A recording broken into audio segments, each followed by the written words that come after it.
Welcome to ஆராஸ் kitchen. நம்ம இன்னைக்கு திருநீர் பழம் வச்சு எப்படி ரவா கேசரி பண்ணலான்னு பார்க்கலாம்.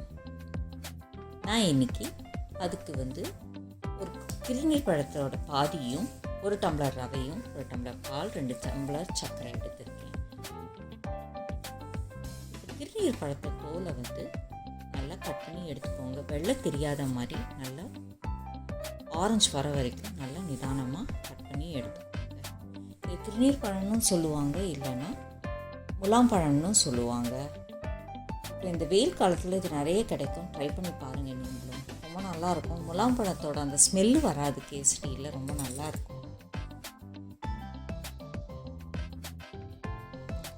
முலாம் பழத்தோட தோலை பொறுமையாக எல்லா பக்கமும் எடுங்க. நீங்கள் என்னோடய சேனல் பிடிச்சிருந்ததுன்னா சப்ஸ்கிரைப் பண்ணுங்கள், ஷேர் பண்ணுங்கள், லைக் போடுங்க. இப்போ இந்த மாதிரி தோலை பொறுமையாக எல்லா பக்கமும் எடுத்ததுக்கப்புறம் முலாம் பழத்தை பாதி எடுத்து அதை குட்டி குட்டியாக கட் பண்ணிக்கோங்க.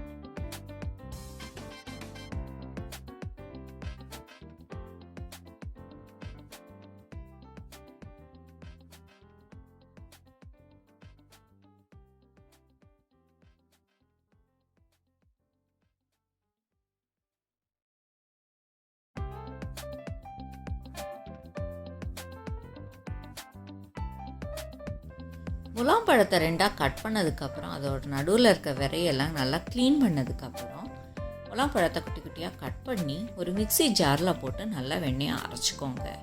தரத்தரன்னு இல்லாமல் நல்லா ஸ்மூத்தாக அரைச்சி எடுத்துக்கோங்க. இதோட ரேஷியோ என்னென்னா, நான் இன்றைக்கி 1 டம்ளர் ரவைக்கு 1 டம்ளர் முலாம் பழம் ஜூஸ் வர மாதிரி எடுத்திருக்கேன். இதில் தண்ணியோ பாலோ எதுவும் சேர்க்க வேண்டாம். ஜஸ்ட் முலாம் பழத்தை மட்டும் நல்லா ஸ்மாஷ் பண்ணி அரைச்சி எடுத்துக்கோங்க. இப்போது ஒரு பேன்லேயோ இல்லைன்னா கடாயிலையோ 2 ஸ்பூன் நெய் விட்டு, நெய் நல்லா சூடாகி வரும்போது எடுத்து வச்சுருக்க முந்திரி பருப்பும் போட்டு நல்லா வறுத்துக்கோங்க. நான் இன்றைக்கி ஒரு 7லேருந்து 8 முந்திரி பருப்பை நல்லா உடச்சி எடுத்துருக்கேன். முந்திரி பருப்பு நல்லா பொன்னிறமாக வறுத்து வரும்போது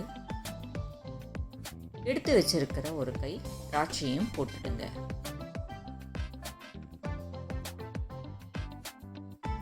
முந்திரி பருப்பு வறுக்கும் போதே போட்டிங்கன்னா திராட்சை சீக்கிரம் பொரிஞ்சு வந்துடும். அதனால் முந்திரி பருப்பு கலர் நல்லா பொன்னிறமாக வரும்போது போடுங்க. இந்த மாதிரி வரும்போது எடுத்து வச்சதுக்கப்புறம் அந்த நெய்யிலேயே எடுத்து வச்சுருக்க 1 டம்ளர் ரவையை போட்டு பொறுமையாக வருங்க. அடுப்பை சிம்லேயே வச்சுட்டு ரவையை நெய்யில் வருங்க. எவ்வளோக்கு எவ்வளோ பொறுமையாக நெய்யில் வறுக்கிறோமோ அவ்வளோ சீக்கிரம் கட்டி தட்டாமல் வரும் நமக்கு. இந்த மாதிரி நல்லா கொஞ்சம் கலர் மாறும்போது ஒரு தட்டில் எடுத்து வச்சுக்கோங்க. இப்போ அதே சட்டியில் 1 டம்ளர் ரவைக்கு நான் 1 டம்ளர் பாலும் 2 டம்ளர் தண்ணியும் சேர்க்குறேன். இப்போ தண்ணியும் பாலும் சேர்ந்ததுக்கப்புறம் எடுத்து வச்சு நம்ம அரைச்ச 1 டம்ளர் விழுதியும் சேர்த்துக்கோங்க, முலாம்பழ விழுதியும். இப்போ அந்த பாலில் தண்ணியோடு சேர்ந்து முலாம்பழமும் நல்லா வெந்து வரட்டும். முலாம்பழமுக்குன்னு ஒரு நல்ல ஸ்மெல் இருக்கும், பட் கேசரியில் இந்த ஸ்மெல் வராது நமக்கு. நம்ம நார்மல் கேசரி பண்ணுற மாதிரியே இருக்கும் நமக்கு, பட் ரொம்ப நல்லாயிருக்கும். இதோட டேஸ்ட்டும் கலரும் ஃபினிஷிங் ஸ்டேஜில். இப்போ நல்லா கொதித்து வரும்போது ஒரு 4லேருந்து 5 ஸ்ட்ரிங்கு குங்குமப்பூ போட்டுக்கோங்க. இப்போ எல்லாம் நல்லா தழைச்சி வரும்போது வறுத்து வச்சுருக்க ரவையை போட்டுங்க.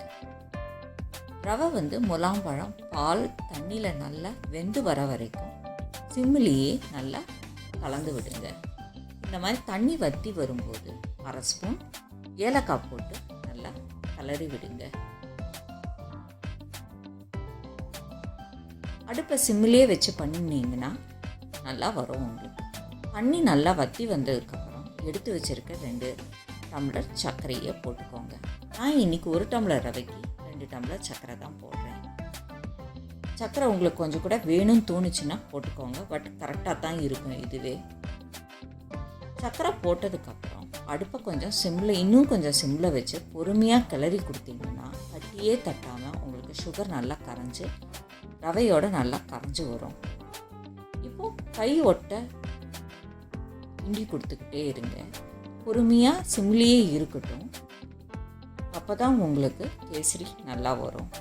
இப்போது ஓரளவுக்கு கட்டி தட்டி வரும்போது இன்னொரு 2 ஸ்பூன் நெய்யை விட்டு நல்லா கிளறி கொடுங்க. இது கொஞ்சம் லிக்விட் ஃபார்மில் இருக்கும்போதே நம்ம கொஞ்சம் அணைச்சாதான் அடுப்பு சூடு தணிஞ்சு வரும்போது நமக்கு கொஞ்சம் கட்டியாக இருக்கும். நமக்கு பொறுமையாக இந்த மாதிரி அடி ஒட்டாமல் வர ஸ்டேஜில் அடுப்பை அணைச்சிருங்க. பட் கொஞ்சம் வாட்டர் கன்சிஸ்டன்சி இருக்கிற மாதிரி தான் இருக்கும் தூக்கி விட்டால். பட் ஒரு 5 நிமிஷம் ஆறுனதுக்கப்புறம் கரெக்டாக இருக்கும். இப்போ நம்ம வறுத்து வச்சுருக்க முந்திரி பருப்பையும் திராட்சையும் அது மேலே போட்டு விட்டுருங்க. அவ்வளோதான் நம்மளோட முலாம்பழம் கேசரி ரெடி. கேசரி ரொம்ப நல்லாயிருக்கும். நீங்களும் ட்ரை பண்ணி பாருங்கள்.